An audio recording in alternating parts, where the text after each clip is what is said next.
The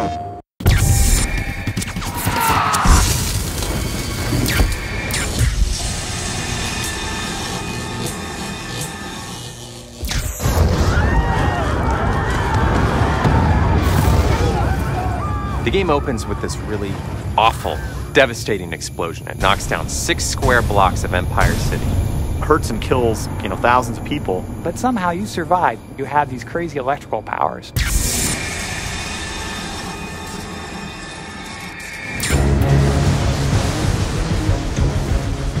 One of the things that we really find fun about superhero stories is the process of understanding where these powers came from and why they're there. In inFAMOUS, this isn't a question that gets answered all for you at the beginning of the game. The phrase that we always talked about was 0 to hero. You want to be this guy who's incredibly low status at the beginning of the game, and you want to be either famous or infamous at the end.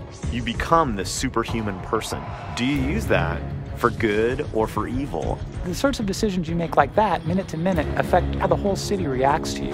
There's a lot of depth in the behaviors of both the enemies and also the non-player characters, just the citizens. I've been robbed! The sort of systemic complexity of the game is something that allows the player to have unexpected, exciting things happen. Feds dropped some more medical supplies, but they landed on that roof. Could you knock them down? There's this enormous world of side missions and quests that you can do in inFAMOUS, which is on the order of 3 times as many things as the primary path has. You're not in just one big long tunnel going from the beginning of the mission to the end of the mission every time. You're in a city and you can go wherever you want, whenever you want.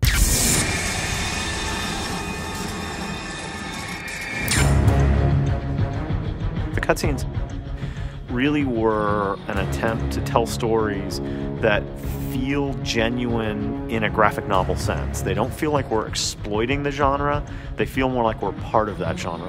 Really beautiful, detailed graphic art, but all kind of taken into a dimension where it can be animated and rendered and using effects to kind of tell our stories, at the same time really having it feel fresh and something people hadn't seen a lot of.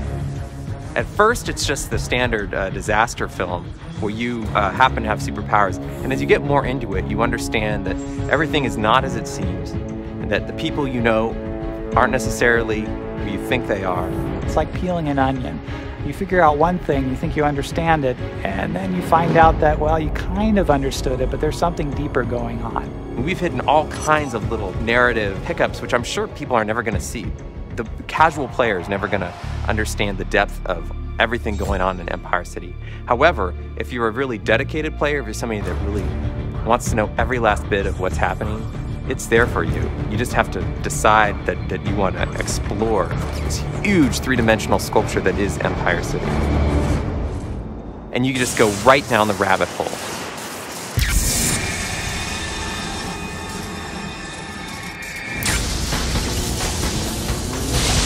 We are asking a critical thing of our players and our viewers, which is to believe that someone could get electrically superpowered. And that's kind of the gateway to the whole game. Electricity is great because it's kind of malleable in what you can do with it. I mean, you can do the obvious, which is shoot somebody in the face with a lightning bolt, which is, I know, for me, kind of a core fantasy. He starts out with 2 or 3 superpowers he can do, and throughout the game we unlock more and more of them. He starts off with the ability to throw electricity from his hands, and he has the ability to throw out electromagnetic pulse waves. It's an electric wave that's traveling out in front of him. Everything from that to the really crazy stuff you might expect with lightning, which is calling down a massive thunderstrike. They're more conventional things like grenades and rockets, but we've framed them in a way that it is Cole using and extending his powers. Over the course of the game, you end up getting another 15 or 16 powers, and those powers, in addition to the ones you start off with, are all upgradable, at least 3 ways, and most of them actually end up having good and bad upgrades you can do depending on how you're playing the game. If you multiply it all out, I think you got over 80 powers that you end up with. Cole is very dependent on electricity, and while it's a source of his strength, there are also a lot of weaknesses associated with that. I'm so totally grateful. You're a lifesaver. One of his powers is that he can kind of resuscitate people who are injured, or on the other hand, he can drain the electricity from people in the game and use that to fuel his own superpowers. Anytime that there's an interesting resource that the character wants that inherently hurts someone else, you're faced with this choice of, I want this thing, am I willing to hurt this person to get it? So in a lot of ways, he's kind of challenged by this gift. This is a game that delivers on something I've thought about all the time, which is, if I had superpowers, what would I do with them? You know, if I could turn invisible, would I go on a stealth mission for the FBI, or would I sneak into the girls' locker room? You know, these are the kind of challenges that would be presented to you as a real-life person when given superpowers. We really wanted to kind of take you through that journey that you read about in graphic novels and you see on superhero movies. We wanted you to play that.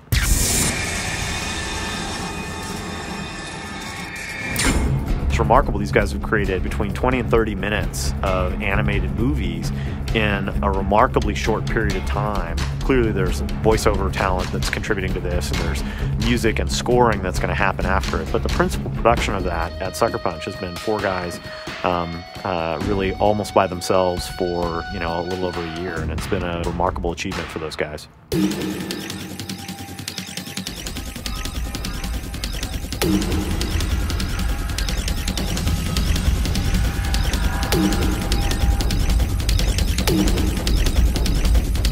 Thank you.